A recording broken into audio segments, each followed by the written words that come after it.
Hello students, स्वागत है हमारे चैनल पर। आज हम आपके लिए लेकर आए हैं हिंदी सुमन भाग 2 कक्षा 4 के लिए हिंदी की पाठ्य पुस्तक।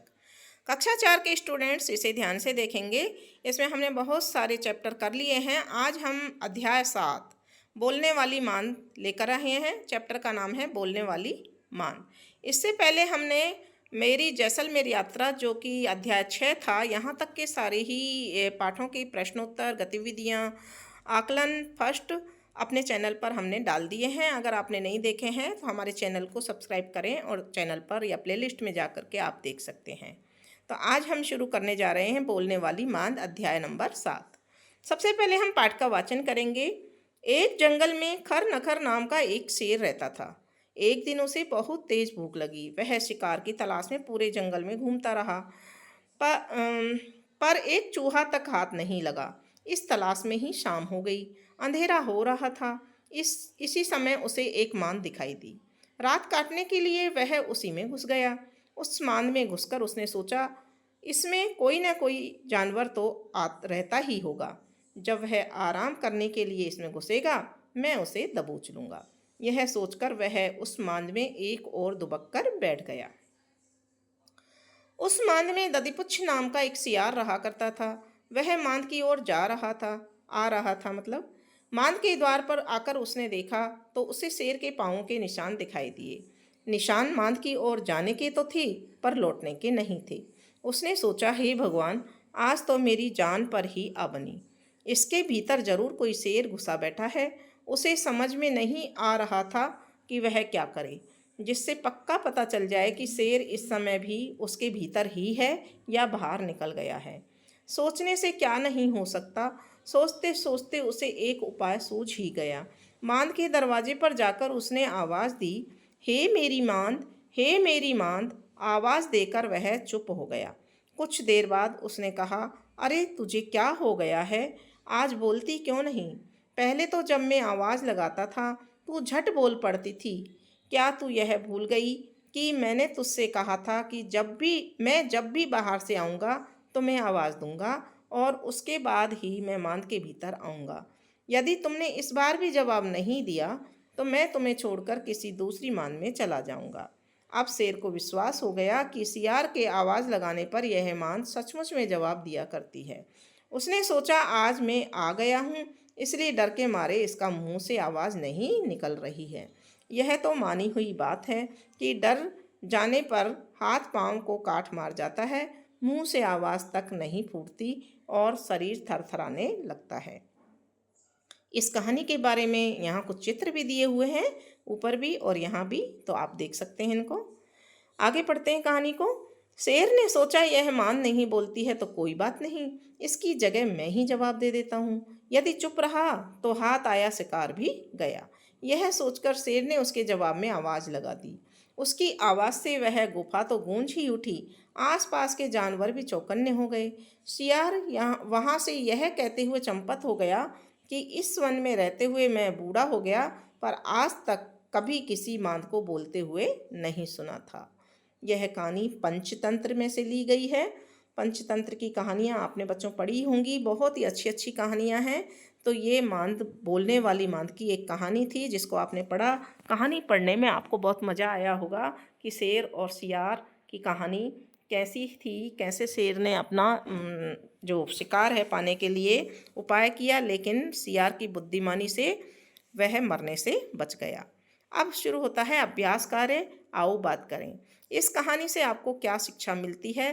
तो यहाँ उत्तर देखिए। इस कहानी से हमें यह शिक्षा मिलती है कि संकट के समय सूझबूझ और समझदारी से काम लेना चाहिए। बच्चों, सियार ने अगर सूझबूझ से और समझदारी से काम नहीं लिया होता तो शेर उसे उसके अंदर घुसते ही खा जाता।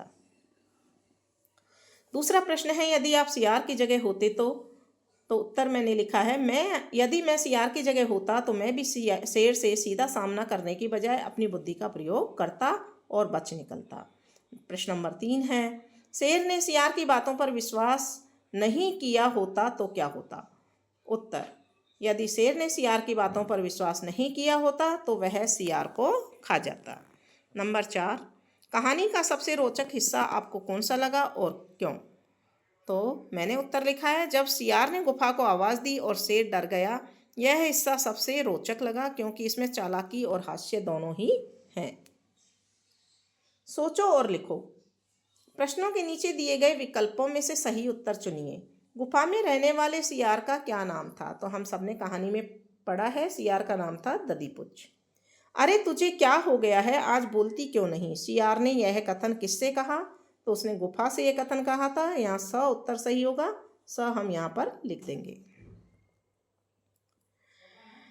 अब है आगे, नीचे दिए गए प्रश्नों के उत्तर दीजिए। इस कहानी से आपको क्या शिक्षा मिलती है? तो इस कहानी से हमें यह शिक्षा मिलती है कि मुसीबत के समय बुद्धि और चतुराई सबसे अधिक काम आती है। प्रश्न नंबर 2, सियार मांद के अंदर क्यों नहीं गया? सियार ने मांद के दरवाजे पर शेर के पैरों के निशान देख लिए थे, जो मांद के अंदर जाने के तो थे पर बाहर आने के नहीं, इसलिए वह मांद के अंदर नहीं गया।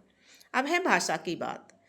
रिक्त स्थानों पर उचित संज्ञा शब्द भरकर वाक्य पूरा करें। ठीक है ना? तो खाली जगह दे रखा है, पहले में गुफा में रहता था। गुफा में कौन रहता था? सियार। तो यहाँ हम लिख देंगे सियार। ठीक है। फिर दूसरा खाली जगह, सियार को खाने के लिए गुफा में छिपकर बैठा था। कौन बैठा था? शेर। तो यहाँ शेर लिख देंगे। अब है, नीचे दिए गए वाक्य में संज्ञा शब्द के स्थान पर सर्वनाम का प्रयोग कीजिए। संज्ञा शब्द युक्त वाक्य और सर्वनाम का प्रयोग, तो ये हमको चेंज करके यहाँ लिखना है। अब शेर को विश्वास हो गया, तो हमने यहाँ पर शेर के स्थान पर हम सर्वनाम लगा देंगे, तो क्या बन जाएगा? अब उसको विश्वास हो गया। दूसरा है, सोचते सोचते सियार को एक उपाय सोचा। तो सियार की जगह सोचते सोचते उसे एक उपाय सोचा। यहाँ सियार की जगह हमने उसे लिखा है, उसे सर्वनाम शब्द है। फिर तीसरा, अगला प्रश्न है, कहानी में प्रयुक्त कोई 5 विशेषण शब्द छांट कर लिखें। कहानी में प्रयुक्त 5 विशेषण शब्द निम्नलिखित हैं। तेज, भूख के साथ में जो आया है, तेज भूख। एक, चूहा, मांद या उपाय। कोई, जानवर या गैर। दूसरी, नींद। ठीक है ना? ये विशेषण शब्द इसमें आए हैं।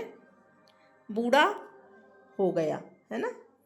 तो ये हमने लिख दिए हैं। आप और भी शब्द आपको मिल जाएं तो वो भी लिख सकते हैं। अब है अनुमान और कल्पना। अगर शेर नहीं बोला होता तो आगे क्या हो सकता था? अगर शेर नहीं बोला होता तो सियार को यह पता नहीं चलता कि गुफा के अंदर शेर है, और वह गुफा में घुस जाता और शेर उसको अपना शिकार बना लेता। प्रश्न नंबर 2, सियार की जगह कोई और जानवर होता तो वह कैसे बचने की कोशिश करता? अगर सियार की जगह कोई और जानवर होता तो वह भी अपनी बुद्धि का प्रयोग करके बचने की कोशिश करता। जैसे अगर कोई पक्षी होता तो उड़कर भाग जाता, या अगर कोई तेज दौड़ने वाला जानवर होता तो भागने की कोशिश करता। प्रश्न नंबर 3, यदि गुफा को बोलने की जादुई शक्ति मिली होती तो कहानी का अंत कैसा होता? यदि गुफा को बोलने की जादुई शक्ति मिली होती तो वह सियार को अंदर आने से मना कर देती, या शेर को अंदर देखकर चेतावनी दे देती, जिससे सियार बच जाता और कहानी का अंत सुखद होता। ठीक है। प्रश्न नंबर 4 है, यदि अंत में शेर गुफा की आवाज में नहीं बोलता तो कहानी का अंत कैसा होता? कल्पना करके एक नया अंत लिखें। यदि अंत में शेर गुफा की आवाज में नहीं बोलता तो सियार को यह पता चल जाता कि गुफा में कोई जानवर नहीं है। क्योंकि गुफा ने जवाब नहीं दिया, सियार सुरक्षित रूप से गुफा में प्रवेश करता और शेर भूखा ही रह जाता। यहाँ पर आप इसको सही कर लें कि शेर गुफा की आवाज में नहीं बोलता तो सियार सुरक्षित रूप से गुफा में प्रवेश करता और शेर उसे खा जाता। शेर भूखा ही रह जाता की जगह शेर उसे खा जाता। यहाँ लिखेंगे शेर उसे खा जाता। ठीक है। अब है प्रश्न नंबर 5, अगर यह कहानी पानी में रहने वाले किसी और जीव जैसे कछुए या मछली के बारे में होती तो उसमें क्या बदलाव होते? अगर यह कहानी पानी में रहने वाले जीव जैसे कछुए या मछली के बारे में होती तो कहानी का परिवेश बदल जाता। शेर की जगह कोई बड़ा शिकारी जलीय जीव होता और गुफा की जगह कोई जलीय निवास स्थान जैसे पानी के नीचे की गुफा या चट्टान होती। सियार की जगह कोई छोटा जलीय जीव होता जो अपनी चतुराई से शिकारी से बचता। उदाहरण के लिए मछली अपने छिपने की जगह से बाहर आने से पहले पानी में कंपन या हलचल देखकर खतरे का पता लगाती। अब है खोज आधारित प्रश्न। क्या किसी प्राणी की सूझबूझ पर आधारित इस कहानी जैसी अन्य कहानियाँ आपने पहले सुनी हैं? यदि हाँ तो अपने दोस्तों को सुनाइए। तो यहाँ देखिए, हाँ मैंने किसी प्राणी की सूझबूझ पर आधारित इस कहानी जैसी अन्य कहानियां सुनी हैं। उदाहरण के लिए कौवे और लोमड़ी की कहानी, जिसमें कौवे की सूझबूझ से वह लोमड़ी के धोखे से बच जाता है। तो ठीक है ना। दूसरा है सियार ने अपने आप को कैसे बचाया। सियार ने अपनी सूझबूझ से शेर से अपनी जान बचाई। उसने मांद के द्वार पर शेर के पैरों के निशान देखे, जो अंदर की ओर जाने के थे, बाहर के आने के नहीं। इसे उससे शक हुआ कि शेर अंदर है। उसने शेर को मूर्ख बनाने के लिए मांद से बात करने का नाटक किया, जिससे शेर को लगा कि मांद सचमुच बोलती है, और उसने जवाब में आवाज़ निकाली, जिससे सियार को शेर के अंदर होने का यकीन हो गया और वह वहाँ से भाग निकला। अगला क्वेश्चन है, इस कहानी में कौन कौन से पक्षी और जानवरों का उल्लेख किया गया है। इस कहानी में निम्नलिखित जानवरों का उल्लेख किया गया है। शेर, जिसका नाम खरनखर था। सियार, जिसका नाम दधीपुच्छ था। चूहा, जिसका शिकार शेर करना चाहता था। बंदर और हिरन, जो शेर की आवाज़ सुनकर चौकन्ने हो गए। और पक्षी, जो चित्र में दिखाई दे रहे हैं, हालांकि पाठ में उनका सीधा उल्लेख नहीं है। जंगली जानवरों की जीवन शैली और उनके पर्यावरणीय महत्व के बारे में जानकारी प्राप्त करें और संक्षेप में लिखें। शिक्षक की मदद से जंगली जानवरों की जीवन शैली और उनके पर्यावरणीय महत्व के बारे में जानकारी नीचे दी गई है। जंगली जानवरों की जीवन शैली। जंगली जानवर अपने प्राकृतिक आवास जैसे जंगल, घास के मैदान, रेगिस्तान या पानी में रहते हैं। वे भोजन, पानी और आश्रय के लिए अपने पर्यावरण पर निर्भर करते हैं। उनकी जीवन शैली शिकार, भोजन की तलाश, प्रजनन और अपने बच्चों की देखभाल पर केंद्रित होती है। उदाहरण के लिए शेर जैसे शिकारी जानवर शिकार करके अपना भोजन प्राप्त करते हैं, जबकि हिरण जैसे शाकाहारी जानवर पौधों पर निर्भर करते हैं। अब पर्यावरणीय महत्व है। जंगली जानवर पारिस्थितिकी तंत्र का एक महत्वपूर्ण हिस्सा है। वे खाद्य श्रृंखला को बनाए रखने में मदद करते हैं, परागण में योगदान देते हैं, बीजों का फैलाव करते हैं और मिट्टी को स्वस्थ बनाए रखते हैं। उदाहरण के लिए मधुमक्खियाँ फूलों के परागण में मदद करती हैं, जो पौधों के प्रजनन के लिए आवश्यक है, और गिद्ध जैसे जानवर मृत जीवों को खाकर पर्यावरण को साफ रखने में मदद रखते हैं। अब है पारिस्थितिकी संतुलन। विभिन्न प्रकार के जंगली जानवर पारिस्थितिकी संतुलन बनाए रखने में मदद करते हैं। यदि किसी प्रजाति की संख्या बहुत बढ़ जाती है या घट जाती है, तो यह पूरे पारिस्थितिकी तंत्र को प्रभावित कर सकता है। फिर है जैव विविधता। जंगली जानवरों की विविधता जैव विविधता का एक महत्वपूर्ण हिस्सा है, जो पृथ्वी पर जीवन के लिए आवश्यक है। अब है रचनात्मक प्रश्न। धैर्य और बुद्धिमानी से हर समस्या का हल संभव है, इस संदेश को उजागर करने वाला एक पोस्टर बनाइए। तो यहाँ पर देखिए पोस्टर हमने बनाया है, ये देखिए, बंदर और मगरमच्छ की कहानी इसमें आपने सुनी होगी। तो इस तरह से आप लिख भी सकते हैं और पोस्टर भी इसमें बना सकते हैं। ये देखिए, एक मगरमच्छ और बंदर की कहानी है कि मगरमच्छ अपनी पत्नी के कहने पर बंदर को नदी के बीच में ले गया और उसे बताया कि मेरी पत्नी उसे खाना चाहती है, उसकी पत्नी। तो बंदर ने उपाय सोचा। वो बोला कि मेरा हृदय तो पेड़ पर लटका हुआ है, इसलिए पहले मैं उसको लेकर के आ जाऊं। तो वो हृदय को लेने के लिए वापस आया। मगरमच्छ मूर्ख था, इसलिए उसने किनारे पर उसको लेकर गया और बंदर उछलकर पेड़ पर चढ़ गया और अपनी जान बचा ली। ये देखिए,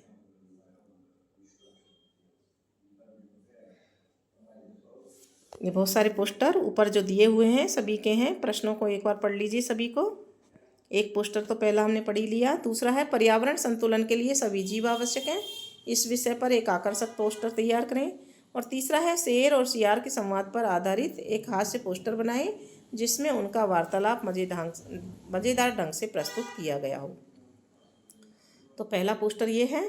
दूसरा पोस्टर ये यहाँ पर है, पर्यावरणीय संतुलन के लिए प्रत्येक जीव आवश्यक है ना। और तीसरा ये गुफा और सियार और शेर का पोस्टर, ये देखिए, ठीक है ना। तो इस तरह से आप इसको बना सकते हैं। अब है यह भी करें। क्या आप कभी किसी मुसीबत में फंसे हैं जहां आपको चतुराई से बाहर निकलना पड़ा हो? अपने अनुभव साझा करें। तो यह एक वैचारिक प्रश्न है बच्चों, आपको विचार करके खुद के बारे में लिखना है, जिसका उत्तर आपके व्यक्तित्व अनुभव पर आधारित होगा। आपको किसी एक ऐसी परिस्थिति के बारे में सोचना होगा जहां आप किसी मुश्किल में फंसे हों और अपनी समझदारी या चतुराई का इस्तेमाल करके उस मुसीबत से बाहर निकले हों। उदाहरण के लिए आप लिख सकते हैं, हाँ, एक बार मैं अपने दोस्तों के साथ जंगल में पिकनिक मनाने गया था। हम रास्ता भटक गए और शाम होने लगी। तभी मुझे याद आया कि मैंने सुबह आते समय एक पेड़ पर एक निशान बनाया था। मैंने अपने दोस्तों को उस निशान का पता लगाने के लिए कहा और हम सब मिलकर उस निशान का पीछा करते हुए सही रास्ते पर वापस आ गए। इस तरह अपनी चतुराई से हमने मुसीबत से बाहर निकल पाए। और इसी के साथ में बच्चों आपका ये चैप्टर कंप्लीट हो जाता है हिंदी का। अगले चैप्टर देखने के लिए, अगले अध्याय देखने के लिए आप हमारे चैनल को सब्सक्राइब कीजिए, चैनल से जुड़े रहिए और देखते रहिए। वीडियो को लाइक करना ना भूलें और कमेंट बॉक्स में लिख कर के बताएं कि आपको सियार और शेर की यह कहानी बोलने वाली मांद कैसी लगी।